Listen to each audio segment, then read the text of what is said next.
Chers amis supporters, bonjour et bienvenue dans ce nouveau numéro du Talk by Let's Go Metz, votre podcast au cœur du sport messin. On va revenir ensemble sur la déroute du FC Metz ce samedi face à Pau. Les hommes de Stéphane Maignan à bout de souffle dans leur football, dans leurs intentions, et qui se sont inclinés 2-1 face à des Palois héroïques. Les Grenats voient donc s'envoler leurs espoirs de remontée directe malgré le match nul du Paris FC. Et il faudrait maintenant un miracle pour que Metz évite les playoffs. Et pour en parler, j'accueille mes deux camarades chroniqueurs de Let's Go Metz, à commencer par notre spécialiste handball, Alexandre Bure. Salut Alex. Salut Gérald. En pleine forme. Bah écoute, en pleine forme, mieux que nos Grenats, mais oui, j'espère que je serai encore en forme cet après-midi. Et c'est vrai qu'il y a un match très important des Dragons aujourd'hui. On pense très fort à elle. Et à tes côtés, il a dû se ronger les ongles pendant toute la rencontre à la vue de cette déroute tactique. Thomas Doué est avec nous. Salut Thomas. Salut. Ouais, là, je vous avoue que là, j'ai regardé 2 fois le match pour comprendre ce qui s'est passé. Est-ce que j'ai compris ce qui s'est passé? T'es courageux. Peut-être pas. Bon, et comme la semaine dernière, je vais commencer le talk par quelque chose de positif, avec une pensée pour nos féminines là, qui se sont donc maintenues officiellement ce samedi après-midi avec une victoire 4-1 face à Orléans. J'ai malheureusement pas pu y aller, mais je manquerai pas d'aller voir le dernier match et j'espère que tous les supporters messins iront aussi les soutenir, qu'elles finissent l'année en beauté. Maintenant, elles sont maintenues, il n'y a plus de pression, mais voilà, c'était vraiment une saison, une très belle saison pour cette première de Marine Morel en tant que coach. Bravo encore à elle et à toutes les filles. Maintenant les copains, on va venir aux choses sérieuses. Ce samedi, le FC Metz jouait gros face au Pau FC. Donc les Grenats avaient l'opportunité de se rapprocher à 1 point du Paris FC après le nul des Parisiens à Rodez. Mais contre toute attente, on a eu droit à un match d'une indigence absolument incompréhensible de la part des Messins. Erreur individuelle, animation inexistante au milieu de terrain comme en attaque, une défense à la rue totale. Alex, hier, c'est sans doute le pire match de la saison du FC Metz. C'est un des pires matchs du FC Metz, effectivement, hier soir, au plus mauvais moment, puisque on aurait pu profiter du faux pas, on va dire, du Paris FC hier après-midi, mais pour moi, c'est pas forcément le pire match de la saison, dans le sens où c'est un peu dans la lignée de ce qu'on voit ces dernières semaines, même si ça s'aggrave de semaine en semaine. Mais quand on Oui, voit hier, le c'était le match, point d'orgue, on va dire. C'est le point d'orgue de quelque chose qui est entamé depuis 3-4 rencontres, effectivement. voilà, c'est ça, parce que bon, ça a commencé à Caen, où c'était déjà pas terrible. Là, contre le Red Star, c'était pas bon, enfin moyennement bon, même si on a eu la capacité de revenir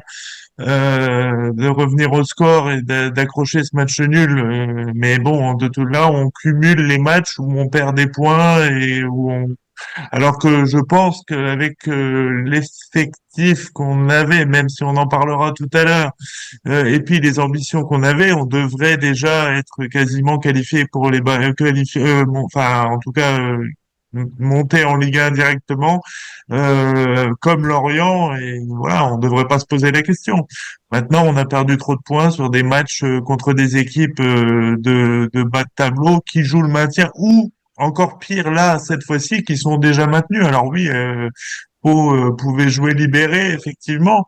Mais bon, en plus, surtout quand on voit le premier quart d'heure qu'on a fait, je pense si on avait pu continuer sur cette lancée-là, on aurait peut-être pu faire mieux. Maintenant, au bout d'un quart d'heure, on s'est complètement éteint et puis on s'est un petit peu réveillé en début de deuxième mi-temps, mais voilà, et je dis, alors peut-être un peu plus poliment ce que j'ai dit hier soir, mais pour moi, en jouant comme ça, on n'a pas notre place en Ligue 1. Donc voilà, on va galérer à jouer deux, voire trois, enfin un, voire trois matchs de plus cette saison. Euh, mais d'un autre côté, je sais pas si on a vraiment notre place en Ligue 1 et d'ailleurs pour y faire quoi, surtout. Voilà. Moi, C'est j'ai l'impression que il s'est passé un truc, je crois que c'était contre 3 à la fin du match. Thomas, tu te souviens, je crois qu'on était ensemble au stade. Je sais plus si c'est avec toi que j'étais, mais cette fin de match avec l'expulsion de Kouao malgré la victoire et puis cette blessure d'Azo, tout qui arrive dans les derniers instants alors qu'il y a la victoire et on avait je sais pas, il y a un truc qui s'est passé. Je me permets, c'est vrai Oui, vas-y, qu'effectivement, bien sûr. effectivement, ce match contre 3, on le maîtrise pendant 89 minutes ou 88 minutes, et je sais pas ce qui se passe dans les dernières minutes. On cafouille complètement, on prend un but alors on les a Ouais, voilà. dominés, ils ont pas vu le ballon. Et puis après, oui, ça part en vrille complet. Kwao qui fait son tacle assassin qui sert strictement à rien. Enfin, si, ça sert parce que le joueur partait en contre-attaque et qu'on risquait peut-être de se prendre un but, mais c'est un tacle assassin Oui, mais on a qui mérite. on avait cette sensation bizarre que, je sais pas, il y a quelque Non, chose. mais En tout cas, la fragilité défensive, en fait, ce qui se passe, c'est qu'ils ont pris conscience sur le match de 3 d'un truc, c'est que si l'attaque suit et fait le travail au niveau scoring, enfin, heureusement qu'elle le fait, parce que du coup, défensivement, d'ailleurs, c'est plus compliqué. Et ils l'ont vraiment ressenti du coup contre Caen, parce que Caen, ils prennent 2 prunes. Contre Martigues, ils sont contents d'en avoir mis 4. Et après, il y a le reste. Restar est là contre Pau, en fait. C'est ça mm, mm. le vrai En truc. tout cas, Thomas, ce match, ça sonne le glas des espoirs de remonter direct, hein, on va le dire clairement, même si mathématiquement c'est pas fait. Avec un tel contenu, on en vient même à se demander si Metz arrivera à se qualifier pour les barrages au terme des playoffs. Certainement, donc Mm. contre Dunkerque ou Guingamp, mais ça paraît presque compliqué maintenant. Mm. Alors, tu fais bien de rappeler une chose parce que je vois que des fois, il y a des personnes pas qui se trompent, j'ai pas envie de dire ça, mais on précise bien parce que des fois, il y a un peu de confusion quand on parle du match contre l'équipe de Ligue 2, on parle bien des playoffs, hein. Playoffs, oui, bien sûr, hein. Parce que beaucoup de gens pensent quand on dit les barrages, on inclut en fait tout de suite les playoffs, alors que non, Non, il faut c'est bien deux choses distinguer. différentes, bien sûr. Voilà. On n'est pas C'est encore important en parce que barrage. je vois des fois certaines personnes utiliser un peu les termes à confusion, donc voilà. Donc oui, effectivement, là, comme c'était très bien dit, vu l'état actuel des choses, aussi bien dans les résultats des matchs, mais même dans le contenu, Contenu, ouais. l'inquiétude se pose effectivement sur déjà le match de playoff, puisque bah, comme vous le savez, on sera assuré de terminer troisième. Quoi qu'il arrive, mais on va affronter donc le vainqueur entre le quatrième et le cinquième du championnat de Ligue 2. Euh, Quid de ce qui va se passer avec un tel contenu? Parce que à un moment donné, quand je sais qu'il y a eu des petites voix qui disaient après le match contre le Red Star, non mais mathématiquement il n'y a rien qui est fait. En plus, on ne sait pas ce qui peut se passer à Paris. Il faut pas se démotiver, machin. Le Mignon le disait lui-même. Le sentiment vraiment, c'est qu'on a l'impression que ça a déjà bien traîné dans la tête des joueurs après le match de Caen, que finalement Martigues c'est pas en mode ah bah en fait on reprend le sens on reprend les choses en main, c'est bon, mais c'est plutôt le match de la victoire Martigues était un soulagement. Le Red Star a finalement confirmé qu'il y a un doute qui était en train de s'installer, hein, le doute qui est apparu à Caen. Et là, il y a vraiment le doute, quoi, avec des incertitudes Alors, sur toutes les lignes, justement, quoi. je te coupe, Thomas. Est-ce que c'est pas mieux d'avoir cette désillusion, pardon, à 2 matchs du playoff, et puis plutôt que de l'avoir vraiment le dernier soir où tu dis, putain, ça y est, je suis obligé d'en refaire un dernier. Tu vois ce que je veux dire? Oui, mais tout dépend de qu'est-ce que tu vas prendre comme mesure. Et là, je parle évidemment Monsieur Le Mignan, qu'est-ce que tu vas prendre comme mesure Pour remotiver euh, tes troupes. pour remotiver et surtout pour casser ce qui est en train de s'installer? Ouais, Parce ouais, que ouais. là, cette incertitude, comment je veux dire, le doute, là, Fragilité, ouais. ouais, mais là, il y a un doute qui s'installe auprès de tout le monde. C'est pas qu'une question d'attaque, enfin, c'est une question de tout. D'accord? Je rappelle aussi un truc, c'est que, on en reparlera après dans le détail, mais c'est que il y a certains joueurs qui étaient pointés du doigt pour être pas assez clutch et qui ont essayé d'être clutch et l'ont été. Il y en a clairement d'autres qui sont aux abonnés absents. Qu'est-ce que tu vas faire en tant que coach pour casser ce doute-là? C'est ça le plus important pour des matchs qui, sur le papier, auront peut-être encore un petit enjeu parce que moi j'aime bien les alignements de planète des fois. Mais évidemment, on parle toujours des autres équipes, qu'est-ce qu'ils vont faire, sans toujours oublier une chose, c'est qu'on doit parler de nous-mêmes d'abord, hein. Preuve en est encore sur ce qui s'est passé hier soir et sur ce qui s'est passé contre le Red Star, hein. On parle toujours des autres, mais nous d'abord, faut qu'on se regarde. Et c'est ça le moment important, c'est de voir comment est-ce que tu vas réamorcer, comme tu le dis, Gérald, une dynamique que ce moment-là soit plein de doutes. certes, mais que les 2 prochains matchs effacent ce doute, ou au moins essaient de l'effacer en grande majorité. Et évidemment, ça va être assez compliqué. Alors Alex, C'est, pardon, c'est, je veux te dire, samedi, on a vu un FCMS à bout de forme.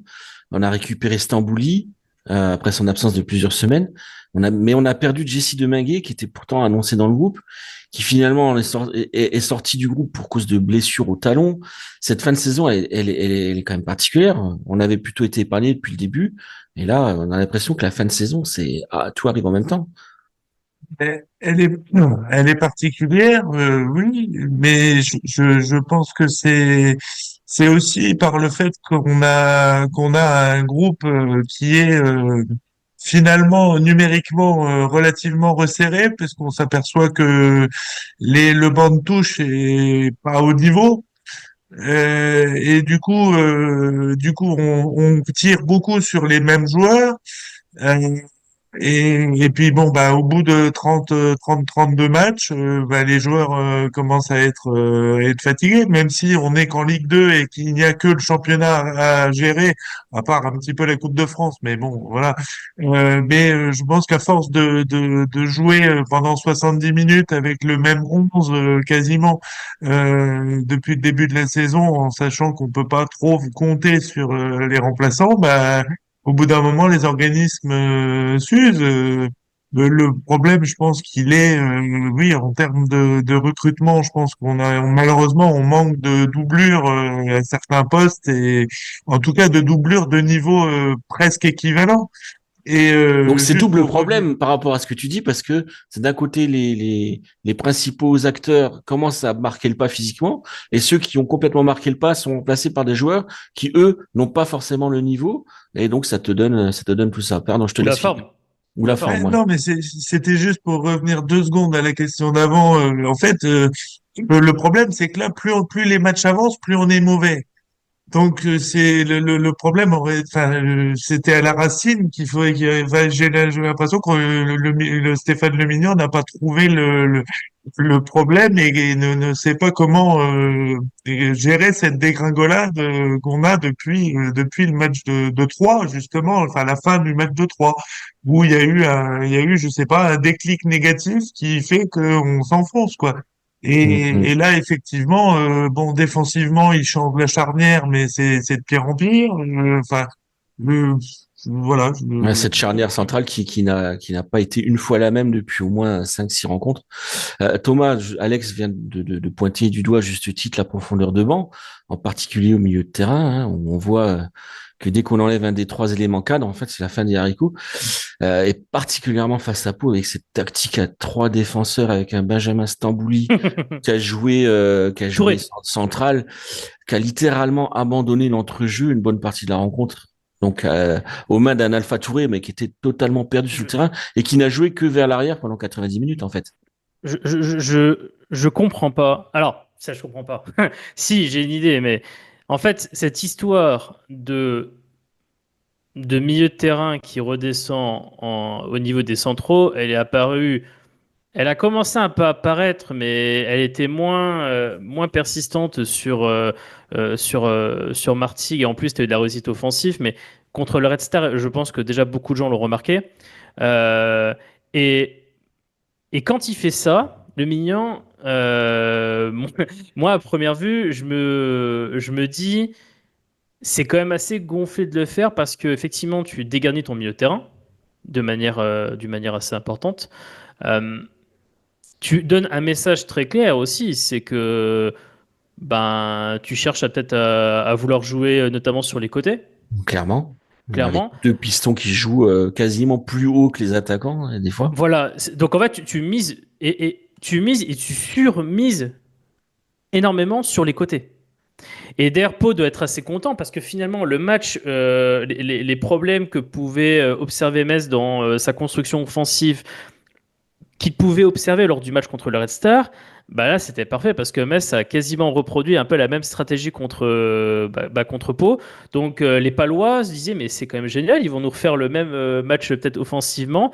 On va s'en inspirer et on va essayer cette fois-ci de bien leur faire mal. Et leur faire mal comment? Bah, c'est très simple, hein, c'est que alors il faudrait voir si Pau a changé entre ces matchs d'avant et le match là des choses, mais ce qui est sûr et certain, c'est qu'en faisant ce qu'il a fait le Mignan, donc comme on dit, il dégarnit son milieu de terrain. Quand tu es dans ta construction d'équipe, tu cherches constamment à te retrouver dans une situation de 2 contre 1. C'est-à-dire, moi, je suis le porteur de ballon, j'ai un vis-à-vis adverse face à moi, j'ai un mes coéquipiers qui se propose en solution, en espérant qu'il soit un peu plus avancé vers le but adverse, donc être plus proche du but adverse que le joueur adverse, pour que je le trouve et que je puisse avancer progressivement. Donc, c'est-à-dire que quand tu fais ça, ça demande effectivement beaucoup de travail au seul milieu de terrain restant. D'accord. Dans ce cas présent, si c'est Stambouli qui recule, c'est à Alpha Touré de le faire. Je ne vais pas refaire mon petite analyse sur Alpha Touré parce que je pense qu'il n'est pas prêt. Alors, je sais qu'à Metz, j'ai l'impression qu'il y a une politique de communication de dire que ce que fait Alpha Touré, c'est très bien, machin. Le fait est, c'est qu'il n'est pas prêt. Mais bon, ça, c'est un autre sujet. C'est très bien s'il est pas tout seul. Oui, donc, non, mais, oui, donc, oui, on est d'accord. Voilà, Sauf que donc, c'est ça. c'est-à-dire qu'on peut Il a pas me pas, dire, voilà, il a pas ce rôle, il peut pas l'avoir. on peut pas me dire que genre il est bon machin. C'est pas le sujet qu'il est bon, c'est qu'il est pas prêt encore à assumer le même rôle équivalent que peut avoir un Demague au milieu de terrain par exemple ou Stambouli quand c'est ce dernier qui est absent. Donc déjà ça va pas. Aussi, également, à un moment donné, quand tu dégarnis ton milieu de terrain, petit message adressé à Monsieur Hein et à Monsieur Jalot, il faudrait peut-être que vous reveniez, les mecs, parce que le problème qu'il y a, c'est que en faisant ça, si tu perds la balle, comme c'était le cas au milieu de terrain, les contre-attaques, elles sont assez fortes à Pau, et ils ont mené des contre-attaques qui ont fait extrêmement mal contre notre défense. Et surtout, c'est que ça t'incite, ce fait de redescendre un milieu de terrain, effectivement, à jouer long, et on a été exécrable au jeu long. Donc en fait, moi, ce qui me gêne un peu, c'est que le problème s'est installé du début du match jusqu'à la fin, et la seule solution que j'ai vue apparaître, et qui d'ailleurs c'est bizarre, mais a un peu aussi amené le but de Diallo, c'est à un moment donné de dire à Hein de redescendre au milieu de terrain. Bah oui, parce que le problème qu'il y a, c'est qu'à un moment donné, Stambouli a pas forcément non plus, il a essayé, hein, mais c'est pas un jeu de relance vers l'avant extraordinaire. Hein. Il fait quand même, il peut faire des bonnes choses, mais c'est pas ça son but premier, quoi. Touré, je préfère pas en parler. Donc, automatiquement, il faut dire un peu aux joueurs qui sont bons techniquement dans la relance, notamment Jalou et Hein, de redescendre. Bon, Jalou était plus là, Hein est redescendu, et c'est Hein d'ailleurs qui lance Udol, qui d'ailleurs centre pour Diallo pour le but. Mais je veux dire, moi, ce qui me gêne, c'est que quand tu vois les problèmes du Red Star contre le Red Star, tu répètes la même chose contre Pau. Et je suis désolé, faire une erreur une fois, ça arrive. On fait tous des erreurs, une fois, il n'y a pas de problème. Par contre, faire 2 fois la même erreur, c'est plus une erreur machin. C'est que tu n'as pas appris de ton erreur. Et là, leçon de vie, hein, quand vous apprenez pas de votre erreur, à un moment donné, on peut plus trop vous défendre, quoi. Hum. Malheureusement. Donc Très il s'est belle passé ce qui s'est analyse, ouais. passé. Très belle Simplement. analyse. Alors, Alex, on a un peu parlé de la prestation Grenade dans sa globalité. On va maintenant parler des individualités pour terminer le talk. Est-ce que tu peux me donner ton flop 2 pour cette rencontre avec quelques arguments? Vas-y, lâche-toi. Ouais, On est entre nous. le flop 2, je vais déjà dire la défense centrale. Déjà, la défense centrale, que ça soit Isma, Ou Mboula ou Isma, ouais. Touré. que ce soit même l'eau après qui est Traoré. rentré, Traoré. voilà, et c'est pas terrible. Et puis le milieu de terrain qui a été pour moi totalement enfin inexistant, mais on vient d'en parler parce que justement ça reculait. En fait, j'ai l'impression qu'on a joué avec des défenseurs et des attaquants. Donc en gros, dès qu'on était en attaque, on risquait de se prendre des contre-attaques mortelles et ça a failli être le cas plein de fois hier soir. Voilà, pour moi, la défense centrale et le milieu de terrain, voilà, sans vraiment donner une individualité en particulier, mais bon, ça a été pour moi le gros flop du match. Mais justement, c'est déjà énorme parce que c'est tout ce qui a conditionné le scénario de ce match-là. Ouais, ouais, ouais. C'est Thomas, voilà, donc pardon, après. pardon, vas-y, fini, Non, Alex. non, mais après, voilà, j'espère qu'on va trouver la solution pour les 2 derniers matchs qui restent et surtout pour les playoffs et les barrages pour bien Ouais, faire la distance de la distinction. c'est ça, ouais, c'est ça. On peut même se demander qu'est-ce qu'on fait maintenant que qu'on a entre guillemets 2 matchs pas pour rien, mais on va dire de matchs qui risquent de ne compter pour rien pour la montée directe.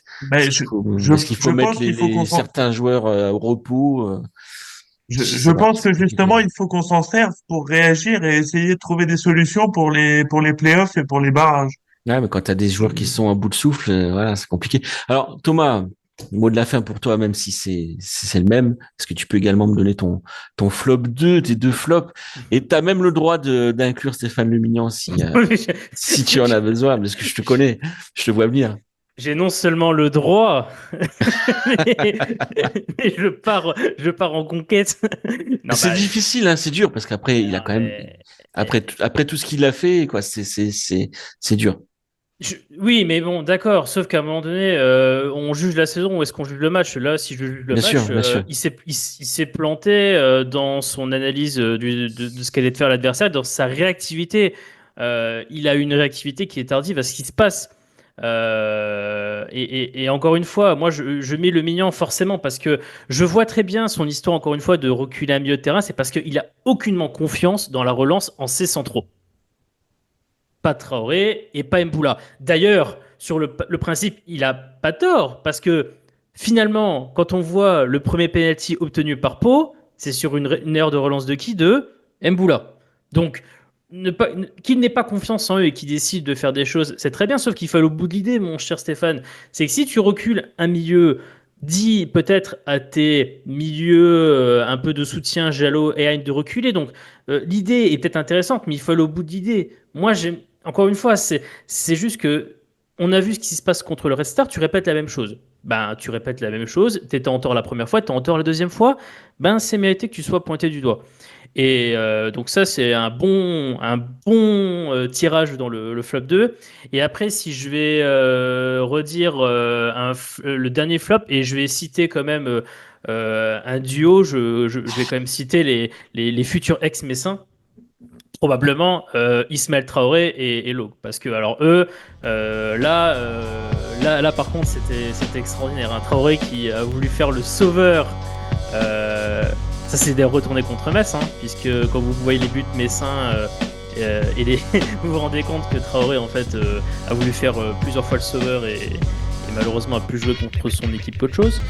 Lo, je préfère pas en parler parce que voilà. Donc voilà, on a pu mettre plein d'autres. Juste une chose, Gérard, si tu me permets, faire un petit truc, parce que tu parles du flop 2, je vais quand même tirer un petit top, un seul, et je pense que c'est important de le dire, parce qu'il a été un peu pointé du doigt lors des précédents matchs. Je pense que si Baudard n'avait pas fait le match qu'il faisait, tu pars peut-être de Pau avec peut-être 4 buts encaissés. Oui, effectivement, un gros match de Baudard. Ouais, Baudard est peut-être le seul et Baudard aurait pu être l'élément clutch. En plus, s'il met l'égalisation à la fin du match, n'en parlons pas. De la tête sur la dernière action. Donc voilà, juste pour terminer sur une petite note positive, Baudard aurait été le seul top de ce match. Voilà. Très très bien, en tout état de cause, il reste 2 matchs minimum, sûrement 3, espérons 5 d'ici la fin de la saison.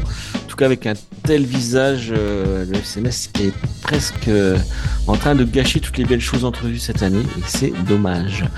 Messieurs, le talk touche à sa fin, merci à vous d'avoir participé. Chers supporters, pensez à liker la vidéo, à commenter, dites-nous ce que vous avez retenu de cette rencontre.